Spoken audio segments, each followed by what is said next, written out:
Hello good morning student. आज हम लोग पढ़ेंगे क्लास 10 मैथमेटिक्स चैप्टर 3 जिसका एक्सरसाइज 3.6 हम लोग कर रहे हैं। एक नंबर का 4 क्वेश्चन हम लोग कर चुके हैं। आज 5वां क्वेश्चन को बनाएंगे। ठीक है, आज 5वां क्वेश्चन के बाद 3.6 एनसीईआरटी है, मैथमेटिक्स है, क्लास 10 का नहीं। इसका चैप्टर का नाम है क्या, दो चर वाले रैखिक समीकरण नहीं। इसका एनसीईआरटी है, उसका फर्स्ट क्वेश्चन का 5वां भाग आज लोग हम लोग करेंगे। ठीक है, क्लास 10 मैथमेटिक्स चैप्टर 3 एक्सरसाइज है 3.6। ठीक है, और 5 नंबर क्वेश्चन है एक का। अब देखिए हम इसको बनाते हैं। तो बनाने से पहले क्वेश्चन को पढ़ लेते हैं क्या कर रहा है। निम्न समीकरण के युग्म को रैखिक समीकरण के युग्म में बदल करके हल कीजिए। पहले समीकरण दिया जो हुआ है उसको रैखिक समीकरण के रूप में बदलना है।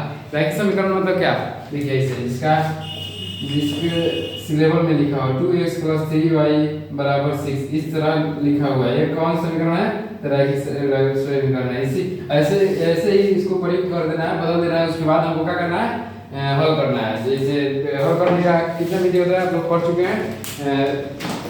कितना विधि होता है, 3 विधि।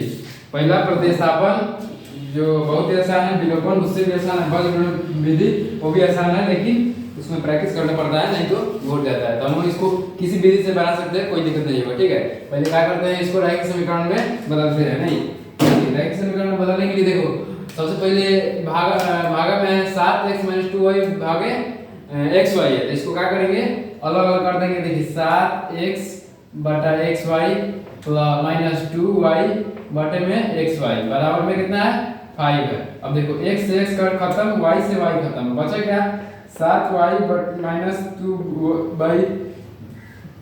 2/x बराबर में 5। इस समीकरण 1 से ये समीकरण 2 बना, नहीं समीकरण 2 बना। अब देखिए इससे समीकरण 2 से समीकरण 3 बना। 2 तो ऑलरेडी है, ये दिया हुआ था। इससे 1 से समीकरण 2 बना है, 3 बना है, और दूसरा से देखिए क्या बनता है। देखिए अब x y को दोनों में भाग दे देंगे। 8x + 7y है, इसमें भाग देंगे x y से, ऑलरेडी उसमें दिया हुआ है, तो अलग अलग कर देते हैं। नहीं, x y को अलग करते हैं। 8x/xy + 7y बटे में xy। देखो x से x काट देते हैं, y से y काट देते हैं, बराबर में 15 है। देखिए 8 बटे में y + 7 बटे में x। अब स्टार्टिंग में हम आपको याद होगा कि कैसे हम करते थे, 1/x को a मानते थे, 1/y को b मानते थे। इसी तरह इसको आगे बढ़ाएंगे। ठीक है, इस समीकरण ये 3 हो गया, ये समीकरण 4 हो गया। समीकरण 3 और 4 को लेकर चलेंगे। ठीक है, अब इसको रैखिक समीकरण में बनाना है, तो इसके लिए हम क्या करेंगे, माना कि 1/x बराबर में a तथा 1/y बराबर में b, इस तरह है। ठीक है, अब देखिए समीकरण 3 से क्या करेंगे, 1/y है, तो 1/y को क्या माने, मान लीजिए लिखा हुआ है, सॉरी 7/y लिखा हुआ है, तो हम इसको लिख सकते हैं 7 × 1/y, यानी कहने का मतलब 7 गुने में 1/y है। नहीं, अब इसको क्या है, इसको मान लीजिए हम लिखे हैं 7 को 7 रहने देंगे, 1/y को क्या माने, b माने, तो b लिख देंगे, यानी कि 7 × b हो जाएगा कि नहीं। उस तरह देखिए यहाँ पे दूसरा देखिए माइनस है, उसके बाद 1/x हो जाएगा। 2 × 1/x यानी कि ये किसके बराबर, 2/x के इसके बराबर होगा कि नहीं, यानी गुना करेंगे तो 2 हो जाएगा, फिर x नहीं। अब देखो इसको लिख सकते हैं 2 × b होगा, यानी कि 1/x को क्या माने हैं, 1/x को a माने हैं, इसको b माने देते हैं। 7b और कितना आ जाएगा, 2a हो जाएगा। अब इसी को हम क्या करते हैं, कन्वर्ट कर देते हैं। नहीं, अब देखिए समीकरण 3 से लेके चलेंगे। 7 × 1/y है, तो 1/y को क्या माने हम, 1/y को b माने हैं, तो b यहाँ लिख देंगे, माइनस हो जाएगा। उसके बाद 1/x है, तो 2 × 1/x, x 1/x क्या माने, a माने हैं, तो 2a हो जाएगा, बराबर में 5 है, तो 5 लिखेंगे। ये 3 4 हो गया, तो 4 के बाद एक और समीकरण आएगा जिसके 5 नाम देंगे। ठीक है, अब समीकरण 4 में आ जाइएगा। देखिए 8/y है। ठीक है, तो इसको हम लिख सकते हैं 8b, क्योंकि 1/y गुना में है, तो 1/y का मान कितना लिए, b लिए। नहीं, अब देखो प्लस यहाँ पे देंगे, उसके बाद देखिए 7/x है, यानी कि 7 अलग है, इंटू में गुना में 1/x है, तो 1/x क्या माने हैं, a माने हैं, a लिख देंगे, बराबर में कितना है, तो 15 है, तो 15 लिख दिया। अब यहाँ पे हो गया समीकरण 5 और 6 बन गया। अब इसी रैखिक समीकरण के रूप में प्रयुक्त हो चुका है। इसको लेके अब इसको हल करना है। देखिए अब क्या करेंगे, हम इसको प्रतिस्थापन विधि से बनाए तो, नहीं तो विलोपन विधि से बनाए तो। अब देखिए सब हम लोग बनाए किसमें, विलोपन विधि में। इसको भी विलोपन विधि में बनाने का प्रयास करते हैं, लेकिन क्या करें, इसको क्या करते हैं कि प्रतिस्थापन विधि से बनाने का प्रयास करते हैं। देखिए 5 और 6 को लेके चलेंगे। अब यहाँ पे लिख देंगे, जो विधि बनाने वाले हैं लिख देंगे, प्रतिस्थापन विधि से, नहीं प्रतिस्थापन विधि से। देखो 7 समीकरण किससे चले, समीकरण 5 से कि समीकरण 6 से, समीकरण 5 से चलते, नहीं समीकरण 5 से। समीकरण 5 हमारा क्या यही होता है, समीकरण को उठाकर दूसरे में डाल देंगे a या b का मान, नहीं 7b - 2a = 5 है। हम इसमें किसका मान निकालते हैं, b का मान निकालते हैं, नहीं 7b - 2 को उस साइड भेजेंगे, 5 यहाँ पे है ऑलरेडी, उस साइड जाएगा तो हो जाएगा +2a। इसलिए b का मान निकालेंगे तो हो जाएगा 5 + 2a भागे में 7, यानी कि b का मान हमारा ये आया। तो इस समीकरण कितना मान ले, समीकरण 5 6 हो गया, 6 के बाद इसको 7 मान लेते हैं, जो आता है उसके बाद आराम से बढ़ाते चलिए, कोई दिक्कत नहीं है। इस तरह मानने में क्या होता है कि हम क्वेश्चन कहीं से भी उठा के किसी में डालते हैं, जैसे मान ली b का मान इसमें डालेंगे तो ये समीकरण 3 से b का मान समीकरण किसी में डालेंगे, मतलब इसमें यानी कि 6 में 4 में किसी में भी डाला होता है। अब देखो b का मान किस में डालेंगे, समीकरण 5 से चले हैं तो 5 के बाद क्या है 6, मतलब 5 में चले हैं तो 5 में नहीं डालेंगे, 6 में डालेंगे। 6 में प्रतिस्थापन विधि का यही होता है, क्या रूल होता है। तो आप इसमें डालेंगे, यहाँ पे लिख देंगे समीकरण 6 में b का मान रखने पर, यहाँ पे डायरेक्ट समीकरण 6 से उस तरफ b का मान ऑलरेडी डालेंगे। यहाँ पे देखिए 8b है प्लस क्या है 7a = है 15।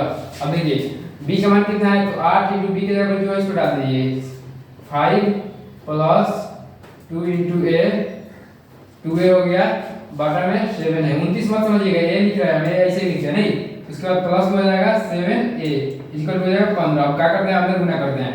अब हो जाएगा 8 × 40 प्लस 8 × 16a, नहीं बटे में हो गया 7 प्लस 7a = 15।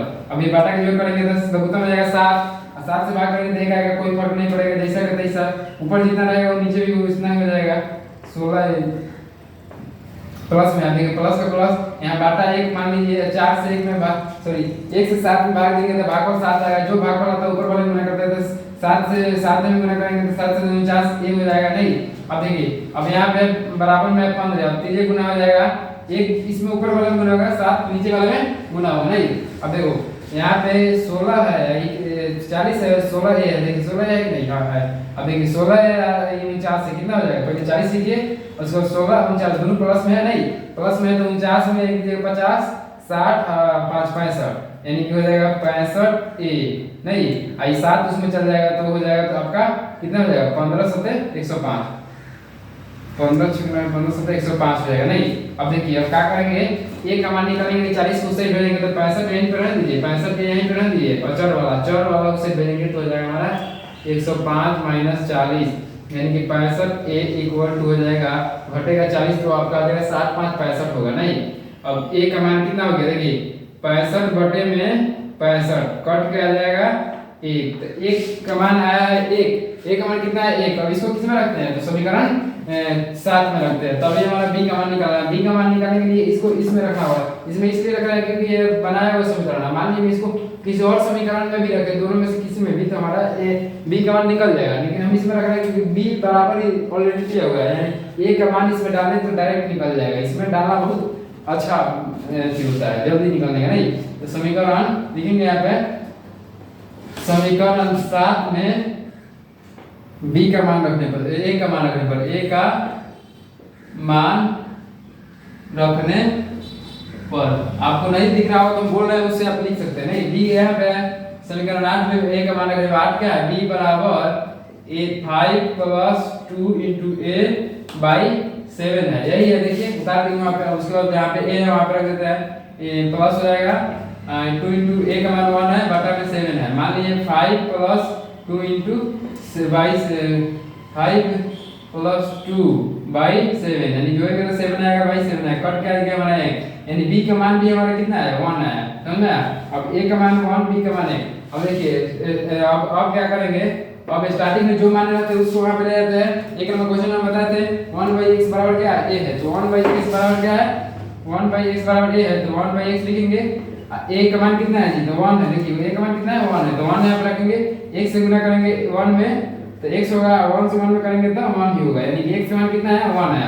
अब y के लिए क्या है 1/y बराबर में b, 1/y बराबर में b, b का मान कितना है बी का मान हमारा हो गया, बी का मान देखिए यहाँ पे हम निकाले थे अभी जस्ट। हाँ बी का मान हो गया यहाँ पे देखिए, यहीं पे बी का मान 1 है तो 1 यहाँ पे रखेंगे। यहाँ पे तिर्यक गुणा करेंगे y से y में, 1 से 1 में y होगा, 1 से 1 में 1 ही होगा, यानी कि हमारा y का मान x का मान 1, y का मान 1। अब इसको हम चेक करना चाहे तो 1 x का मान 1, y का मान 1 इस समीकरण में रखेंगे। अगर हमारा समीकरण संतुष्ट हो जाता है तो हमारा क्या होगा, ये सही होगा, आंसर सही होगा। मान लिया हम यहाँ पे 7 × x रखे तो 7 होगा, 2 × y रखे तो हो जाएगा हमारा कितना होगा, 2 होगा। तो 7 में से 2 जगह जाए, ऊपर बचा 5 और नीचे 1 1 रखिए तो कितना हो जाएगा, 1 × 1 5, सॉरी 1 × 1 1 हो जाएगा, यानी कि 5/1 क्या होता है, 5 होता है, 5 है।